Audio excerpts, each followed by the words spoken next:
Thank you, Stefan, and thank you for inviting me here. It's great to be at this wonderful conference. I will start by emphasizing that increased inequality, movement of people across national boundaries, and refugees create major challenges and pressing concerns for schools and local communities. And it is reasonable to argue that the issue of inequality is one of the most pressing concerns, and therefore we need to think about how to address this challenge, and it should inform of a vision of leadership for the future. And the concern is driven by increased awareness of achievement gap across cultural groups, and also about critical analysis or deficit thinking that permeates schools' policies intended to address these gaps.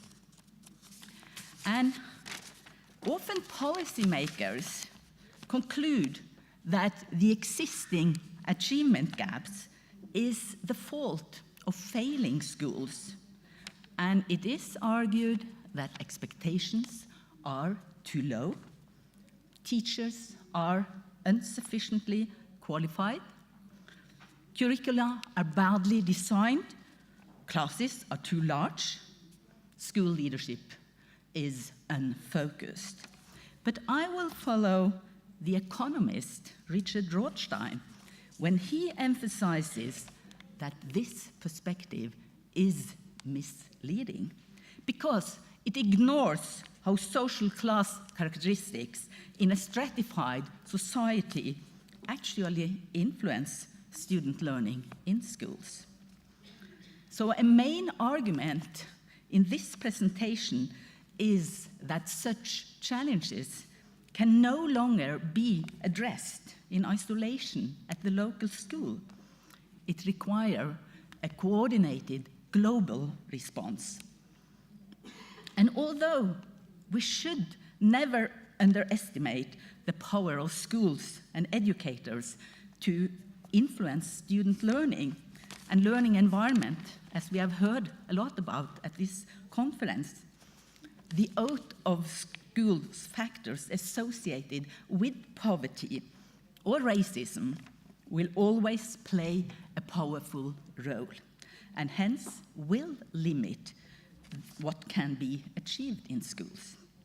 So without social and economic reforms to accompany reforms in schooling, the achievement gap will persist also in the future.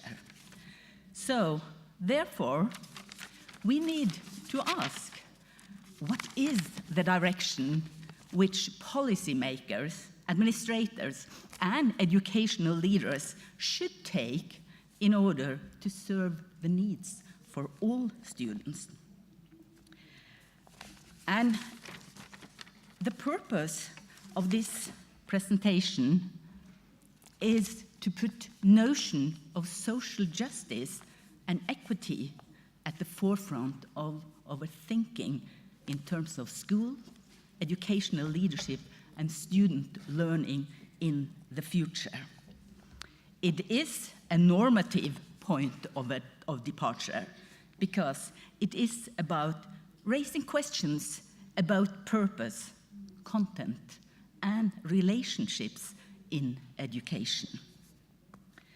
But how does socially just schooling look like?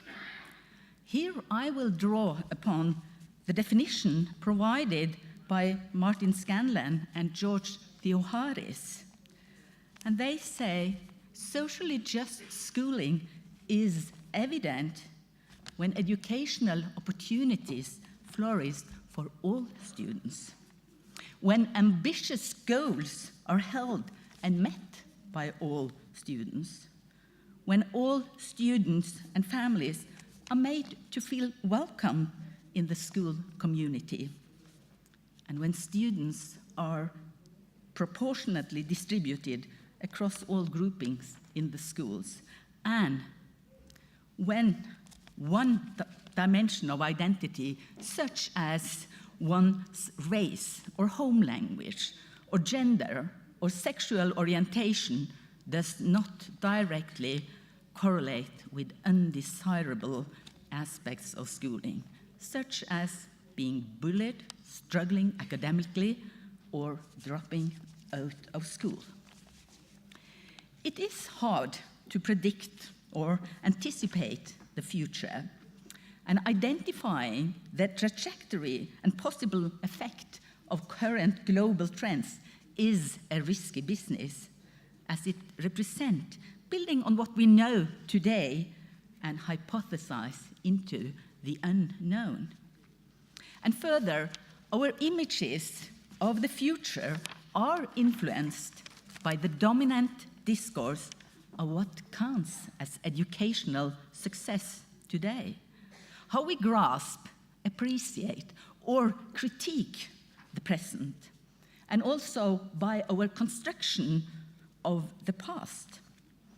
It is about addressing key issues today and also counterbalance past neglect. So the structure of my presentation goes like this, that in the first part, I will, based on analysis of current reforms of public education, briefly sketch some global trends which are deeply influencing the way we think about education and educational leadership. And I will use my first part of the presentation to demonstrate and argue that trends towards marketization and privatization promoted by OECD and a number of other influential international agencies are moving ahead so rapidly that our current notion of leadership and educational policies fail to adequately capture what is going on in school and what should be going on if the goal is to equalize learning for all students. Hence, there is a need for scrutiny of current trends because we so easily get seduced by them. And the second part will deal more specifically on the way forward to a more socially just education. And it includes how leaders will need new perspectives to locate new landmines and the need for establishing an alternative accountability system for schooling. But first, some reflection about the global educational landscape in which we live and work.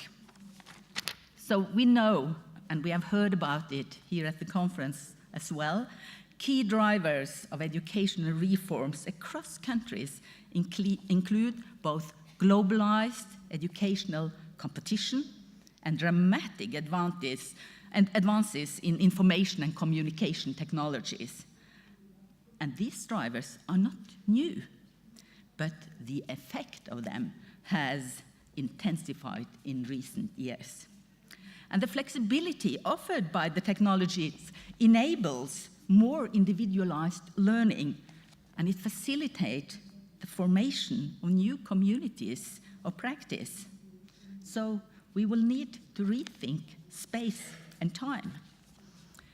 We also know how high-stakes testing regimes have been introduced as a response to disturbing results on national tests.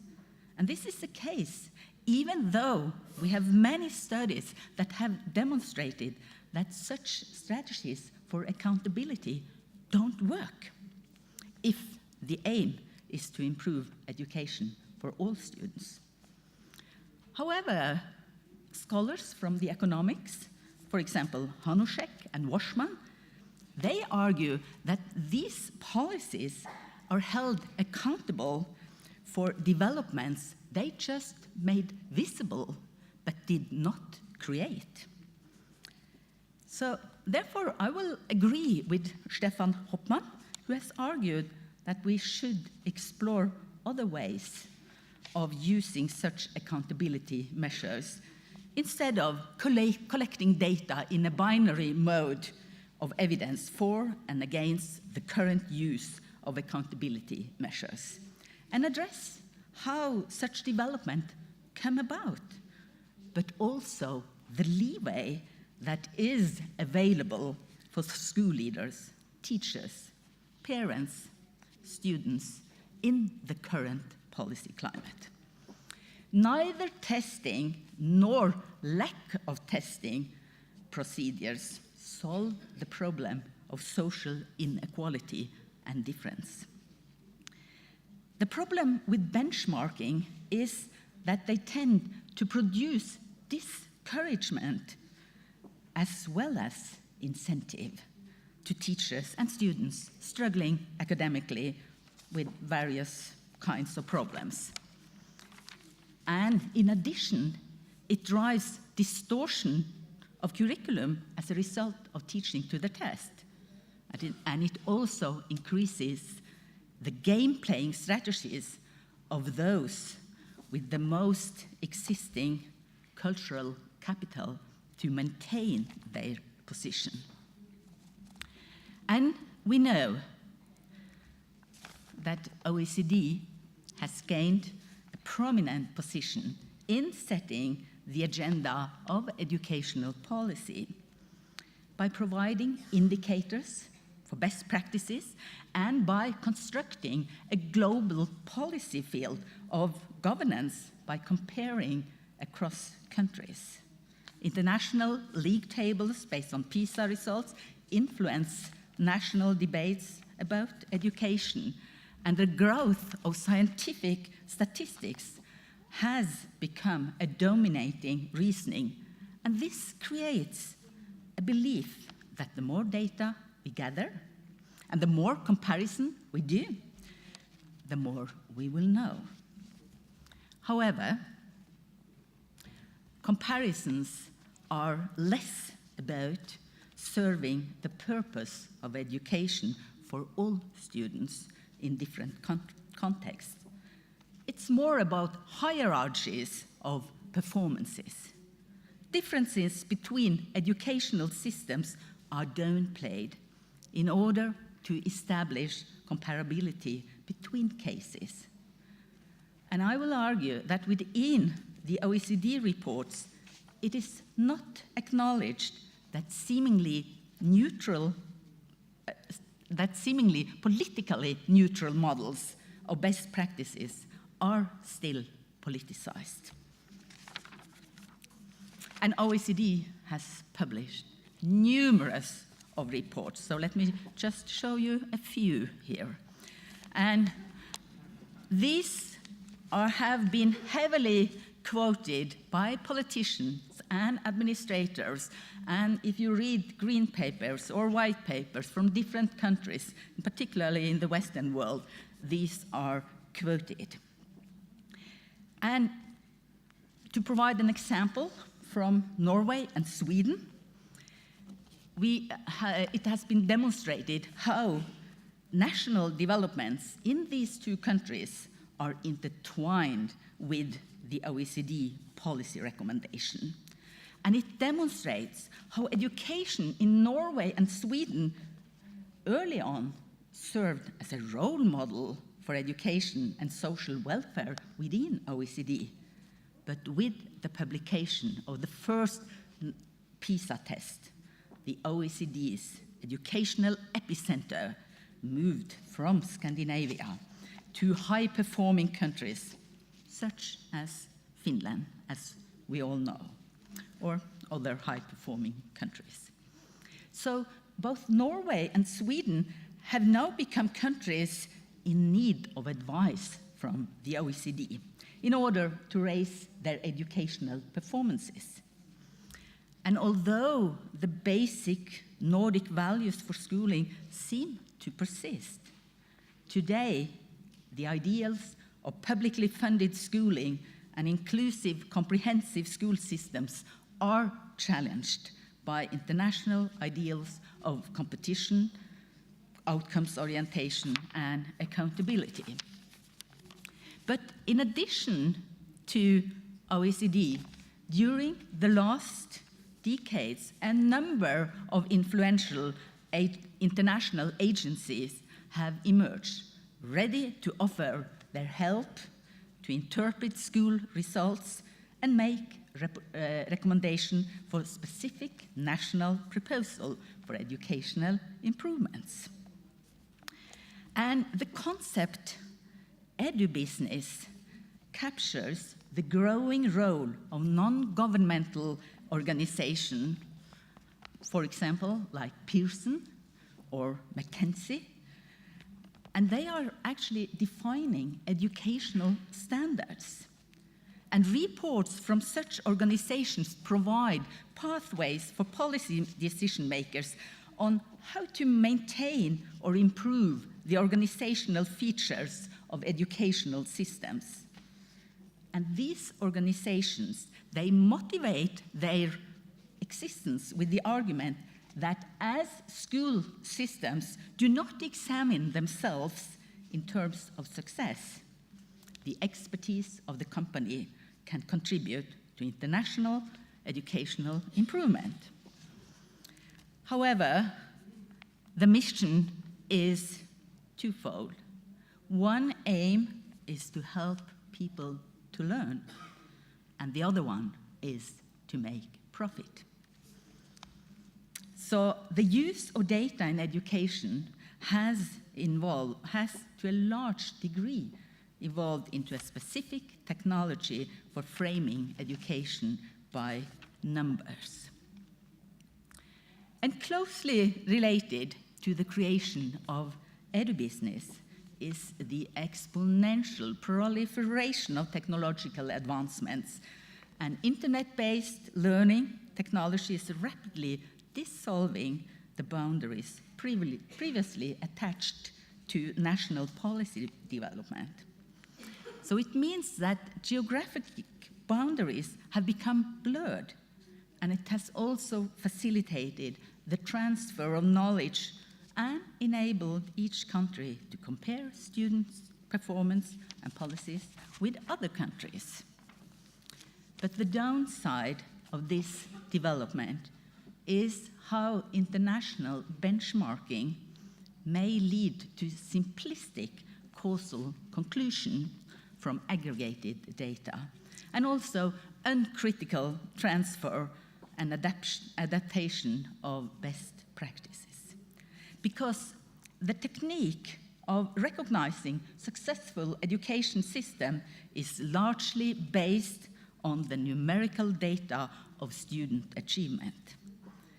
And such a policy permits education to focus on uniformity to the exclusion of difference, equity, and social justice.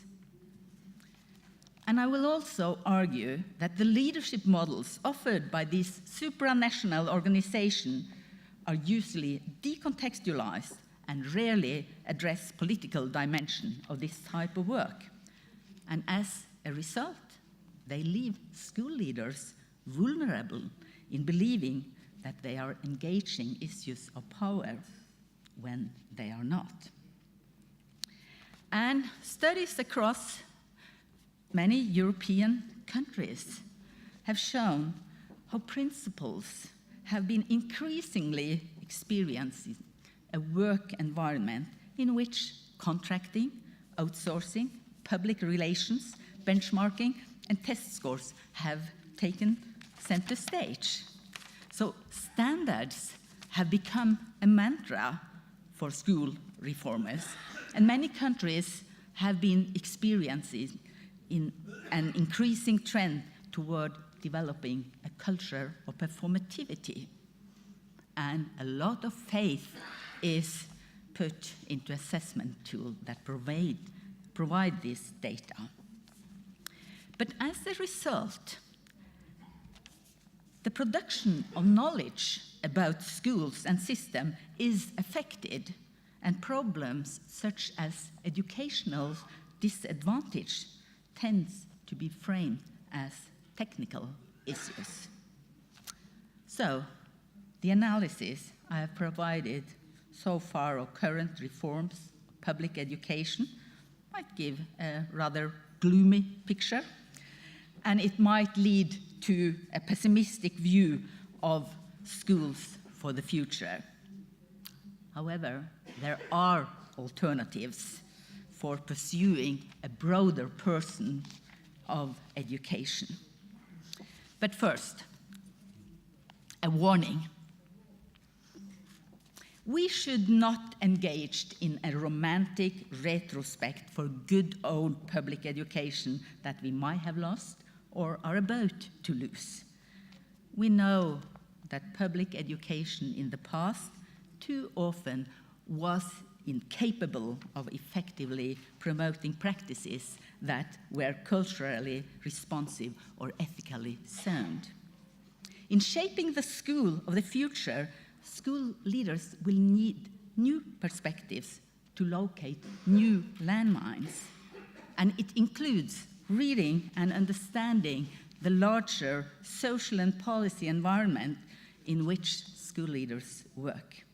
So there is a need for a careful analysis of the changing nature of larger social, economic, and political context surrounding the school curriculum, and we need to develop collective strategies to limit the failing effects of educational inequalities.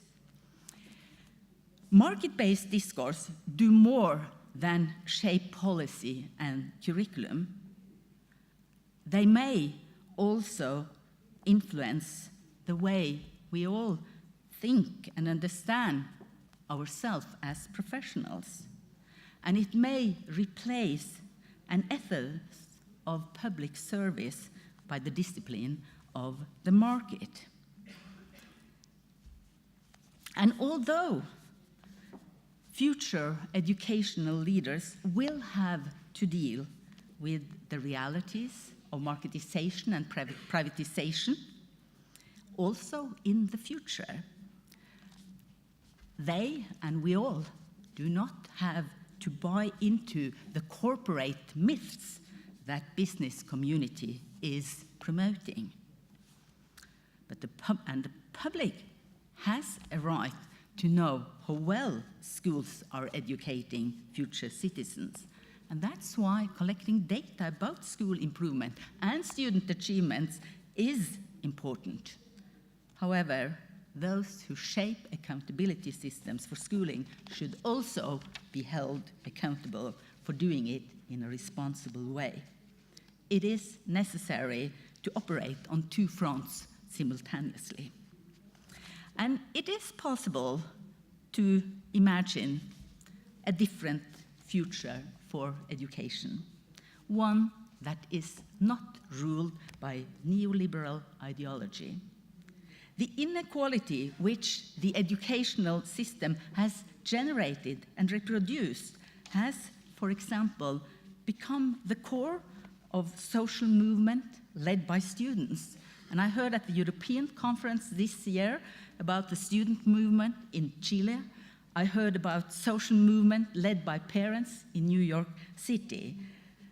And it involves key issues regarding education reform and practices we need to address to fulfill a mission of equalizing life chances for all students in the future.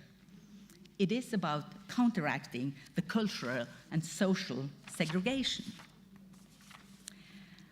And while it is legitimate to measure and evaluate how well schools are performing to inform education policy, it is a main problem that the discourse of equity within the OECD reports is mainly connected to the framework of increasing excellence in literacy and numeracy. So the talk about closing the gap reflects a highly reductionist and narrow view of equity, where notions of social justice and equity have been re-articulated to performance indicators on national and international tests. There is a need for a broader view on social justice. And even though this report briefly mentioned that education policies need to be aligned with other government policies, such as housing and welfare, to ensure student success, the recommendations are mainly connected to improvement within organizations and place unrealistic expectation on the role of schools in equalizing students' learning outcome. So as researchers, school leaders, parents, we have a responsibility to challenge this discourse collectively, a discourse in which the current policy agenda for equity is embedded. At least we should begin imagining more comprehensive strategies to address new challenges of educational inequality. We know that educational leadership enacts values and vision for the future, but school leaders should not believe that they have the same agenda as the business community, because the primary goal of business is return on investment to stockholders.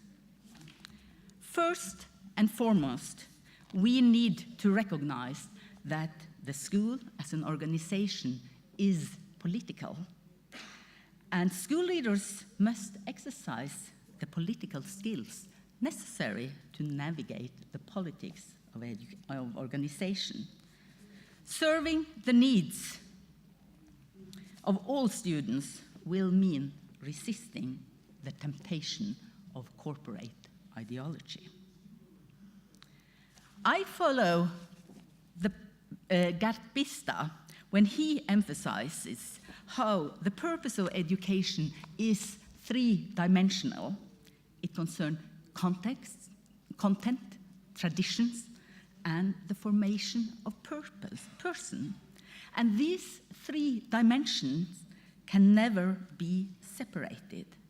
First, education is about the transmission and acquisition of knowledge and skills. Second, education is about socializing. Third, education affects students' personal developments. And Bista is arguing that these three domains are always at stake in education, and that all education in some way needs to attend to. It provides a starting point for countering trends that seek to reduce education to only one of these domains. There are still opportunities for school leaders, in collaboration with parents and teachers, to use their relatively autonomy to act against the policy grain in the interests of their students, as examples from social movements have shown.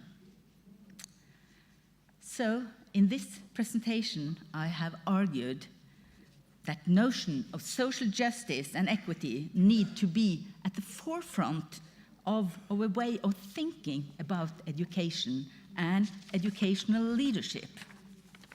So let me end this presentation by quoting Gert Bista. He is worth quoting at length, as he emphasizes how education can never avoid questions about values and about desirable directions for education. So schools and those working in schools, leaders included, always have a duty to critically examine all the demands and desires that society puts on them, and to do so from the perspective of their educative responsibility.